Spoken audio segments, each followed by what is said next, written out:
Welcome back to the sofa. I'm joined now by Dr. Nathan Hall, who is our Associate Head Academic. We're not talking about anything to do with that today. We're absolutely not talking about anything to do with quality standards or curriculum today. No, dissertations today. Dissertations, yeah, fabulous.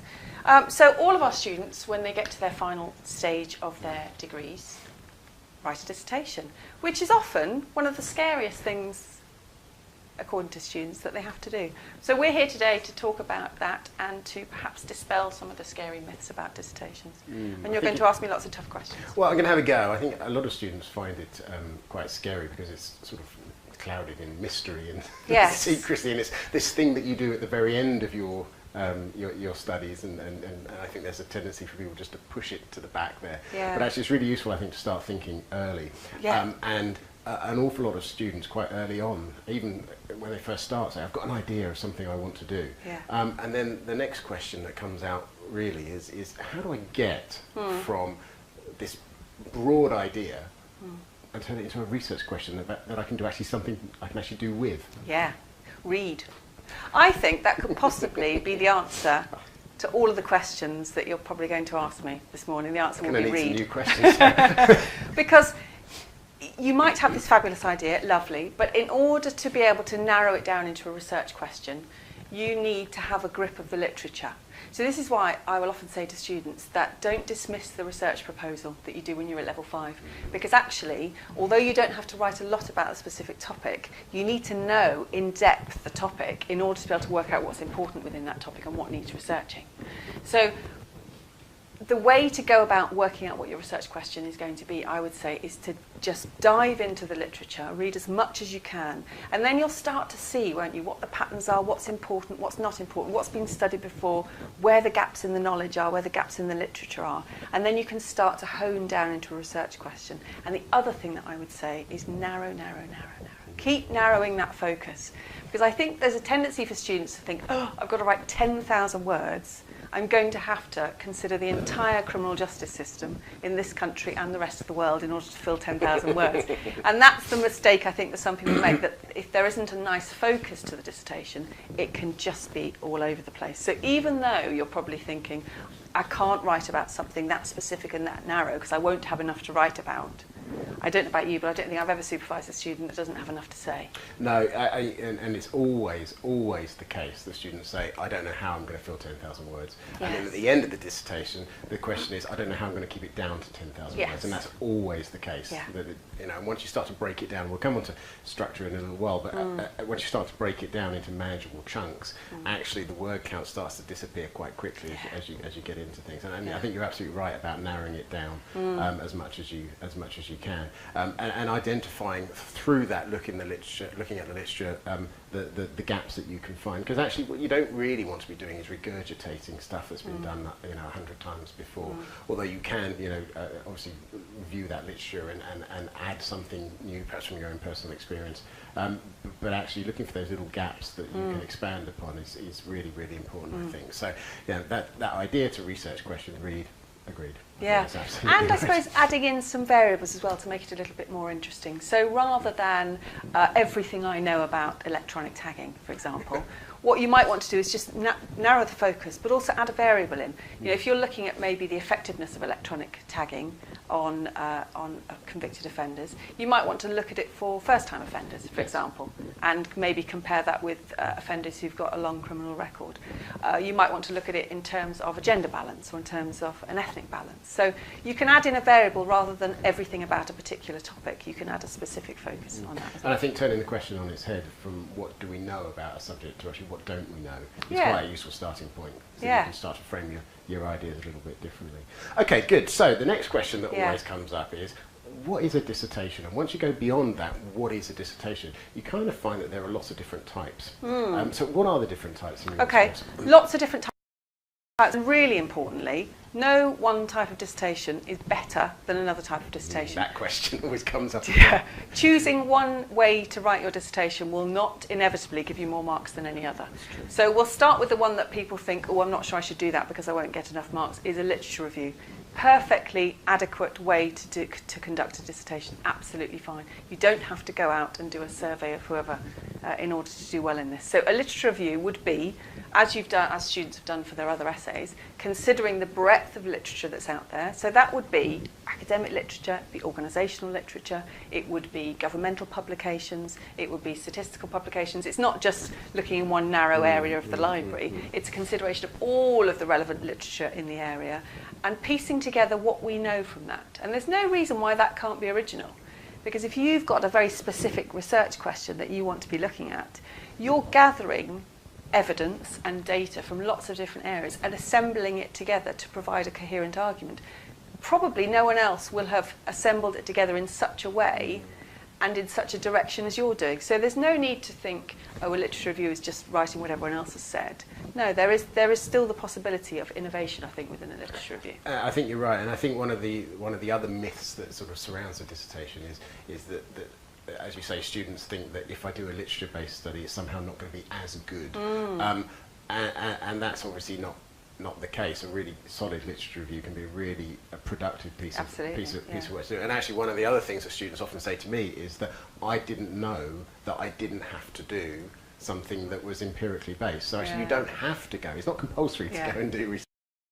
It's a bit of surprise to students that actually they can do that. But certainly in my experience of supervising students who go or opt for the literature approach, really, many of them find it more useful that way if their work-life balance is a little imbalanced, I suppose, and they've got other competing demands on their time. That actually that anxiety and that worry about how am I going to fit in a survey, how am I going to go and do some interviews, how am I going to analyse all the data, where's all the time going to come from, and what then happens if I'm dependent upon 100 people or 50 people, whatever, responding to my survey, and only 5 do, and all these other anxieties. Now, that shouldn't put you off doing a research dissertation if that's what you want to do and you've got the opportunity, and there's some really great stuff that can come from that. But really, don't dismiss the idea of a literature-based study. If it works for you, then it works for you. I think that's really important. And you are, master of your own destiny, really, with a literature review, aren't you? You're not relying on anybody else. You're not relying on a decision from the ethics committee. You're not relying on your interviewees or your survey respondents. You're not relying on analysis of the data. You're there. You're in charge. The only person who can let you down then is you. Yes. If you're looking for excuses and people to blame and techniques of neutralisation, if you want to go back to your theories, then that might be useful. But certainly don't dismiss the. We like a literature review. There's a lot to be said for that. Yeah. But then we get on to other types of research. You've got primary research, which will be going out and conducting your own research. The important thing, as you know, Nathan, is that people have to have ethical approval before they do that. We don't mark anything without ethical approval. That's really important to remember, really early on. A lot of our students, given that a lot of our students work in different professions, have got access to do primary research. So if you have got access, then I think it's a really good idea to try and exploit that if you can. So surveys would be one way to do this. Interviews would be another. Perhaps a focus group. So there are lots of different ways that you can do primary research. So that's one. Secondary research is another, where you can use existing data, go out there and look at some of the raw data and interpret it in different ways for your own ends.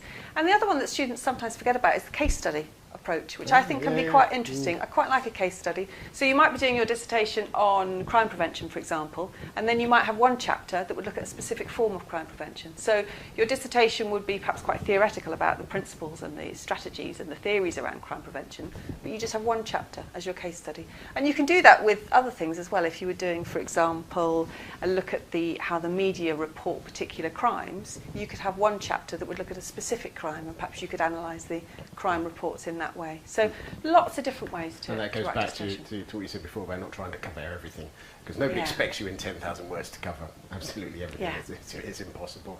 But just to come back to the primary research thing, I think we mustn't underestimate the importance of the ethics. And actually, when you're thinking about what you want to do for your dissertation, a really good starting point is is the ethics process that is on the Moodle site. So even if you're thinking, well, I'm going to do a literature-based study, just have a look at the kind of questions that are asked on that form, because that can help you to shape your ideas. And certainly if you've got the opportunity of access through your organisation or whatever, really start early on with those questions, because in completing that ethics form, which you'll have to do if you're doing ethical empirical research that requires ethics, will help you to frame many of the questions excuse me, actually that will be in your proposal, that will you'll inevitably have to think about when you're talking to your supervisor about structuring your dissertation. Which brings me on to the next point, about structuring dissertations. Right. 100 questions that once you get through, I've got my idea, okay, we've narrowed that down, I've got my question,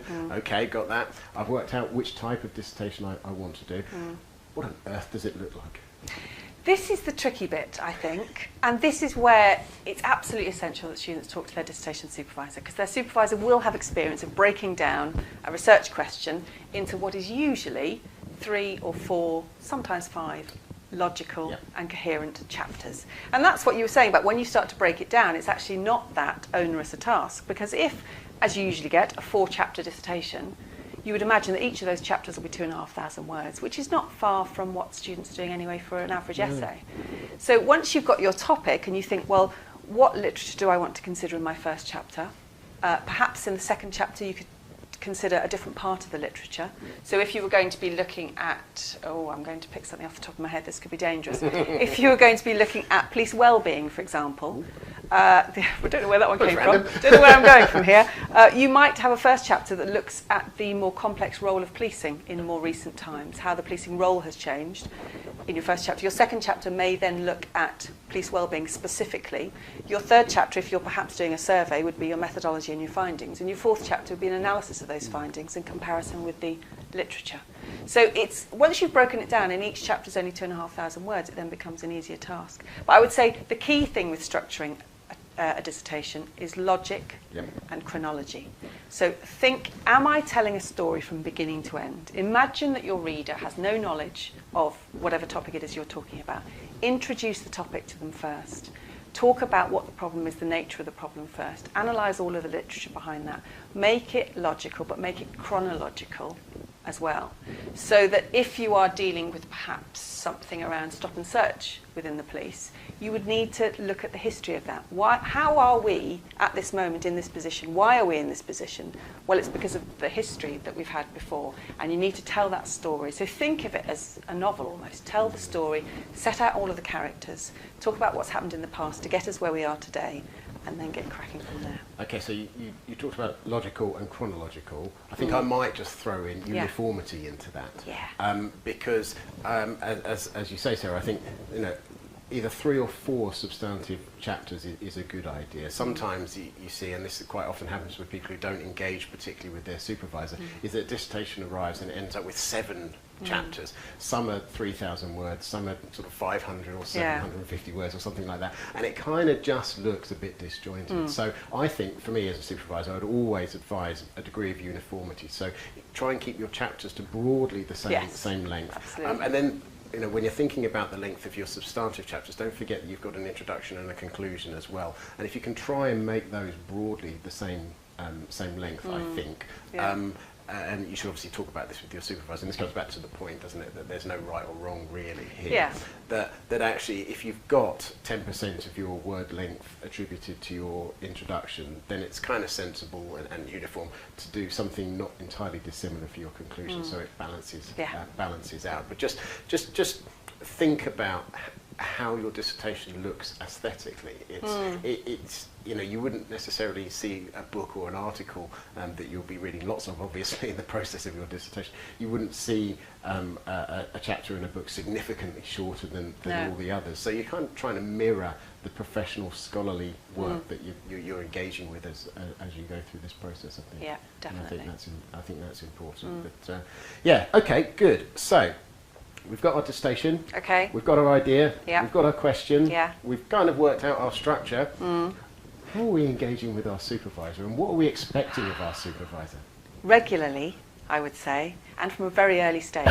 Now, the beauty for our distance learning students is that they get notice of who their supervisor is fairly early in the process. And because Level 6 takes our students 18 months to 2 years, they've got some time to start thinking about it early, and they've got time to make contact early.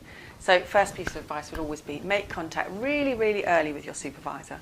Tell your supervisor what your idea is, and then try to arrange, I think, time to either talk by phone or by email to agree that structure, and also to agree the methods that are going to be used, because then you can seek advice from your supervisor about the ethical process of getting ethical approval.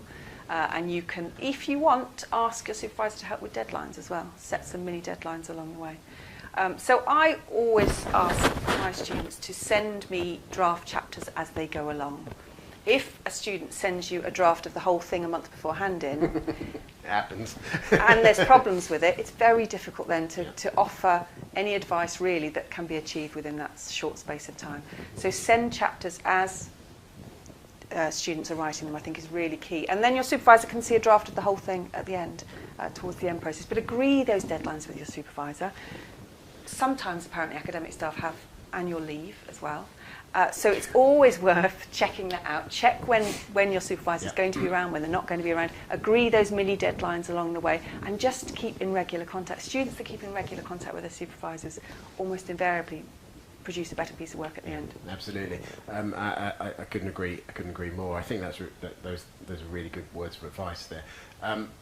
I find actually that in addition to having early communication by email, actually a conversation by Skype is useful, because you can put a face to a name. Because invariably in the past, the first time you often meet a distance learning student you supervise is at graduation. And if nothing else, having that conversation by Skype as you go through your dissertation process means that you're not wandering around aimlessly calling out people's names at dissertation, trying to figure out who it is you've been supervising for the past 18 months. And actually that time scale that you talk about, I think is sometimes a blessing, and also can be a curse. I mean, obviously it's a blessing because you've got lots of time and lots of opportunity to engage and do a good piece of work. But actually, the other side of that is that sometimes the deadline just appears so far away that it's always something I'll do next week, or I'll do next month, or whatever. So I always personally prefer to have that early conversation, even if then there's a period where you don't have a conversation again about it for a month or two. Actually setting out those initial ideas, having those conversations, and those deadlines are really, really important, because you're managing that long period of time, and I think that's hugely important. And not only, as you rightly say, does it enable you to manage your time and I suppose some of your sanity as well, in terms of the pressures that you might be feeling with the other things that are going on in your world.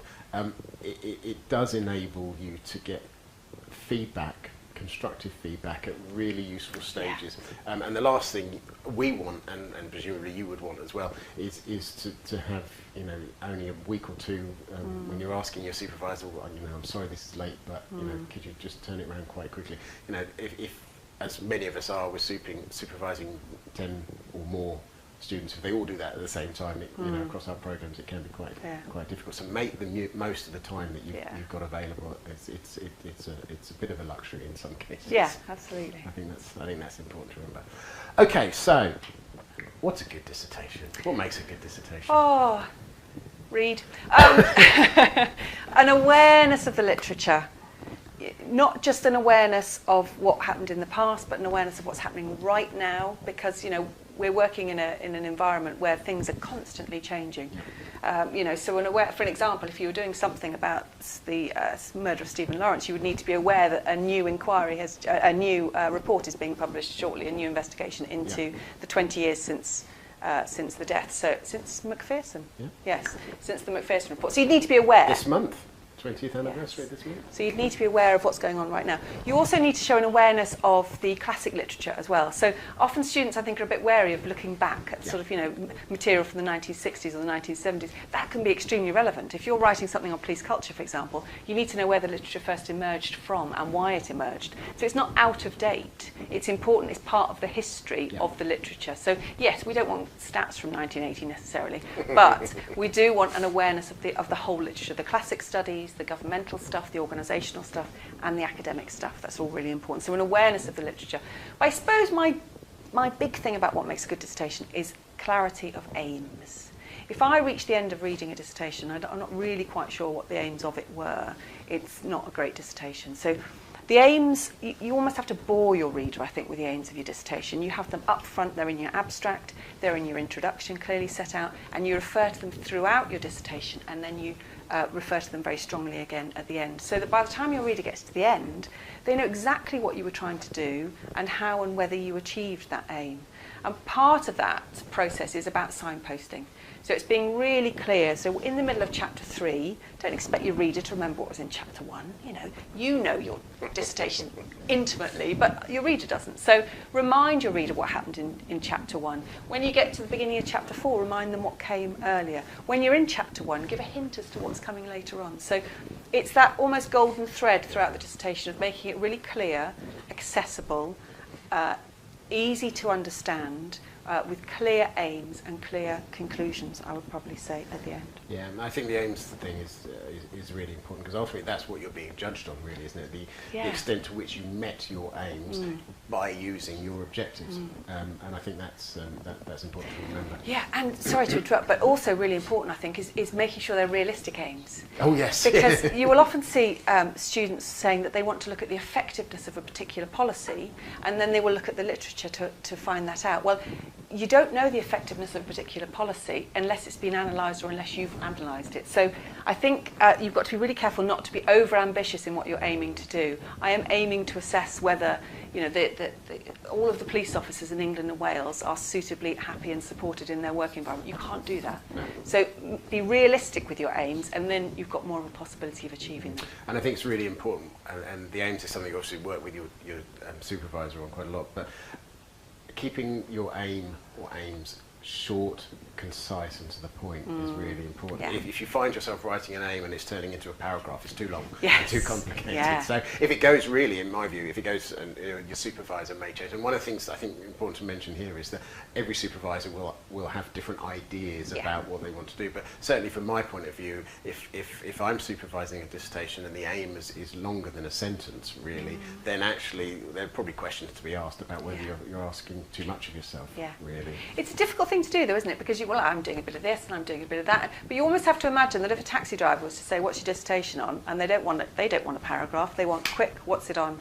briefly, succinctly, and it should be able to be expressed like that. Yeah, absolutely, and I think that's absolutely right. But your supervisors will have all sorts of ideas about how to do a good dissertation, and with the time available and the support.